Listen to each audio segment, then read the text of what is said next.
All had settled in for a long night's rest when who crept in like an unwanted pest? Santy? What do you want?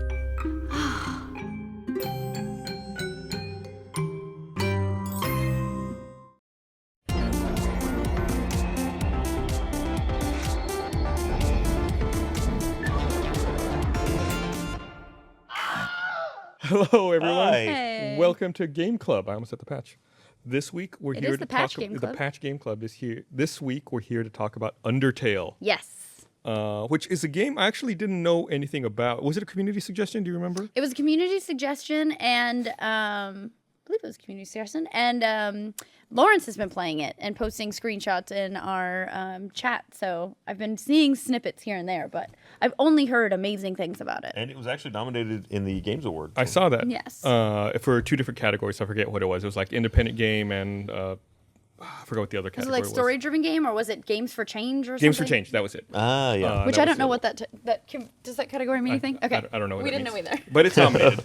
The only experience I had with it, like I said, I wasn't familiar with it. I'd seen an animated GIF on Reddit before of the very beginning of the game when you're talking to the flower and it's like, oh, that's a world powered by love. And I think I'd seen that. Like, that looked familiar to me. I remembered that. But other than that, I went in totally blind, not really knowing anything. I read, of course, the store page, and everything was like overwhelmingly positive. Everyone loves it. But of course, I'm always super jaded. I'm like, yeah, right. Everyone loves it, but I'm sure it still sucks. It was really good. So good. Yeah. The thing that just got me about this game was, first of all, it reminded me a lot of Earthbound, which I'm a huge fan of, and just recently went back to play, so maybe that's why the similarity stood out more to me, but has like kind of funky music and that sort of scary vibe. The Earthbound is like kind of a scary game. It has like that kind of scary vibe, and actually that flower, like when it turns and it's like, die! I was like, Yeah. I like it. And I never wanted to punch a flower so much in the face as when the very first heartbreaking thing happens, literally heartbreaking. And then the flower comes back and is like, what a dumb bitch. And I'm like, how could you say that? So it's an RPG. But it's got interesting combat mechanics. It seems to me like the game was developed by people who like games like Mother and like old style RPGs. It's very stripped down. A lot of the extraneous stuff I feel like is stripped away. And I read intentionally that the developer said he didn't like the idea of grinding in old school RPGs. So like there's none of that. There's no fetch quests where you have to go get something and then backtrack. 'Cause again, the developer said he didn't like backtracking, which I thought was also really cool. So the basic premise is, long ago, there was a world with humans and monsters. Humans defeated the monsters. The monsters are banished underground, and you play a human who stumbles into the underground and has to find her way out. Is it a girl? Yeah. Well, the character's name is Frisk. I assumed it was a girl. Oh, I assumed it was a boy. I always thought boy, too, yeah. All right. Well, it's kind of pixely It's art. It's hard to androgynous. say. Yeah, it's very, 8-bit. So. It doesn't matter, I guess, No. ultimately Yeah, in no. the end. But and then you encounter different monsters, some who are helpful and most who are goofy. And Yeah. I thought all the characters were really well done. It took me a long time to realize. Like early on, you meet two skeleton brothers named Sans and Papyrus, and fair. it took me way too long to Really? realize that they talk in the font that, like, their name. Like, Papyrus is a Papyrus font, and Sans is, like, a sans serif font. Yeah. And it's just, like, a lot of little, like, tongue-in-cheek jokes and a lot of really cool moments like that. Oh, I got totally sidetracked. So I thought the most interesting thing about the game was the way that combat works. Yes. So instead of just, like, hitting fight, you do hit fight, but then there's, like, a meter that comes across, and you got to, like, time it just right. You do more damage. And then when you get attacked, there's almost like a bullet hell aspect where you move your heart around, trying to avoid getting hit by either like shrapnel or columns, or like there's always a different mechanic for different. Sometimes they're really even fun. like just little pictures, like a little puppy dog that'll try and jump in. A lot of times the whatever it is that assaults you in your little defense square is representative of the creature that's attacking you. Like the puppy dog will sometimes, or at one point you fight the dog gatesman or guardsman, and then his is just like a little puppy dog that tries to jump up and grab your heart. Yeah. It was really cute. It reminded me a lot of the WarioWare games where you have like 2 Yes. seconds to figure out what the mechanic is to like avoid whatever. And I love that because there were some where the attack was so overwhelming, but there's a chance that you could come out of each attack without any damage, which is really, it makes it a lot more engaging, a lot less passive, which I really enjoyed. I think that was the thing I enjoyed the most about this game was the combat system. Which you cannot actually do any damage to any enemy in the game at all. Is also an option. Right. Which I did not know. She says it at the beginning. Meg's been Tariel. killing everything. I've killed everything God. because I didn't realize Tariel was like, just talk to him and buy some time, and then I'll come and save you. But then she wasn't there, so I was like, well, I can't talk to him because I'm just gonna buy. I don't want to buy any time, so I'll just kick ass. So I've been killing everything, and I didn't realize that was bad. I just thought that was. Well, it's not. I mean, it's there. There are 3 different distinct paths through the game. There's the kill everything path.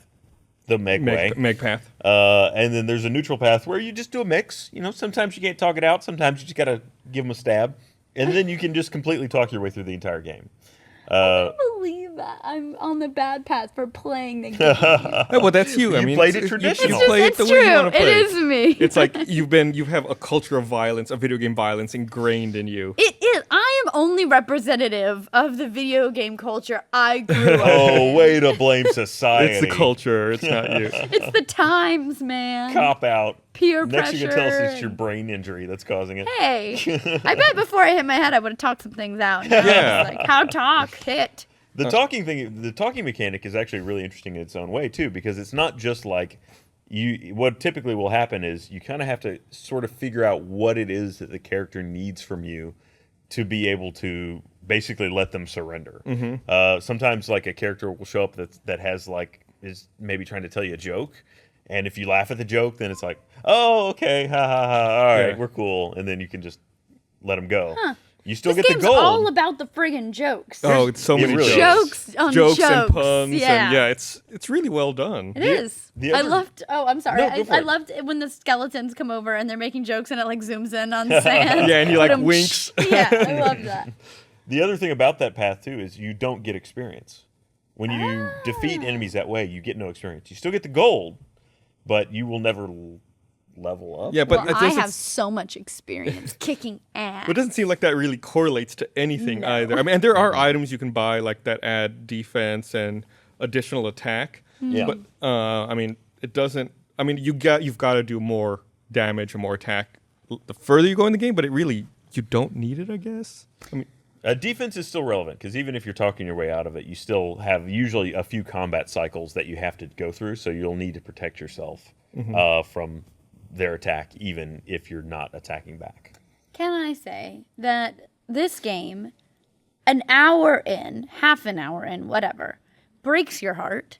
And I have not cared about a game.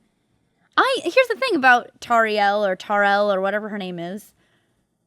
I was suspicious of her the whole time. yeah. The whole time I was waiting for her to be like the flower and to like cook me or kill me somehow. And then when I had to kill her, I was like, oh. And her little heart, it shows like her little heart and then it breaks. I out loud was like, Especially because depending on how you play it, you've got options to like call her mom or like. Oh, yeah, the character you're talking about. So you land in this nightmare realm. The first thing you encounter is an evil flower that tries to Yeah. eat you, and this monster comes up and saves you and takes you back to their house, like feeds you, Makes you a pie. to a really sweet. bedroom. Yeah. The calls She has about the pie toys. are my favorite. Did you pick cinnamon? I picked cinnamon. We all picked cinnamon, Mm-hmm. but then she calls you back and she's like, because the other option is butterscotch, and she calls you back and she's like, okay, just to clarify, would you not eat butterscotch if it were on your plate? And it's just so cute. She holds your hand and leads you through things She calls you little one, my child. right before you finish it. It's rough. That is rough. Apparently, so allegedly, there's a way you can talk your way through that one. I just want to know, honestly, I considered just going back up to my room and playing with my toy. And be like, okay, I guess I live here now. Yeah, when she was like, this is your last warning, I was like, I wonder what the game is like if I guess it just doesn't progress if I go upstairs. So, speaking of that, it seems like the progression or the way you navigate through the world is almost like rather open-ended. There's a kind of a map, and you're kind of directed to go a certain way. But I definitely didn't go other ways, and the story continues to progress. So, It's fairly linear, at least for the first couple hours. but then there's like some areas you just might not go to, and Yeah. it might just be like additional treasure or like a different encounter. I didn't go to the spider bake sale. Oh, You could have gotten a spider donut. I got a spider donut. Yeah. I was couldn't like- afford the big one. Go this way for food by spiders, for spiders. And I was like, I don't want to go that way. And then I went to the house was the next stop. So then I was all excited about the house and I didn't ever go back to the Snub spider the spiders. base. Probably just would have killed them if she'd Probably seen would them. have killed all of them. But really fun game. It was $9.99 on Steam. Which is incredible because Yeah. it's better. I think more of this game than any of the $15 games yeah, we've played. I think so. The time to beat listed was about 6 to 8 hours. awesome. And has apparently really high replayability. I haven't been able to beat it yet because the nature of the way we recorded these, we've had much less time than we normally do. But supposedly, finishing it on certain paths can cause irreparable changes to the world right. for all future playthroughs, unless you completely just burn Delete your it, save. yeah. This worries me. And it's the meg path. This worries me.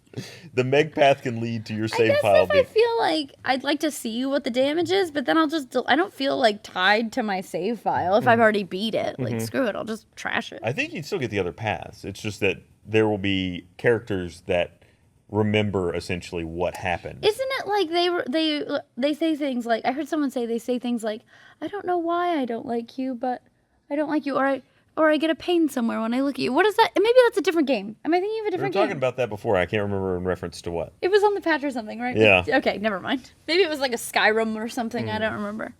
Well, I don't know what else to say. Great game. Great game. I Yeah, highly no, recommend really. you I've play enjoyed it so Yes. far. Very worthy of all the accolades. Yeah.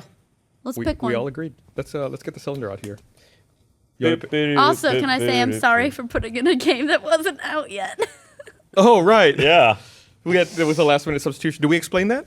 We did in the episode. I think Okay. they put up a text. All right, here we go.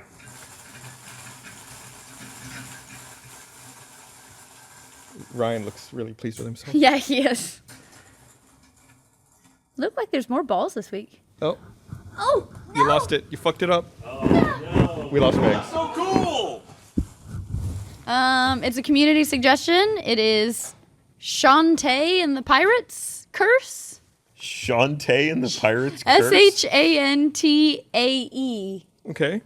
Shantae and the Pirates Curse. I've not heard of that one before. All right, but I hadn't heard of Undertale either, so Let's give it a run. I'm excited to try it out. All right. Well, thanks for watching, everybody. We'll see you guys next week. Bye.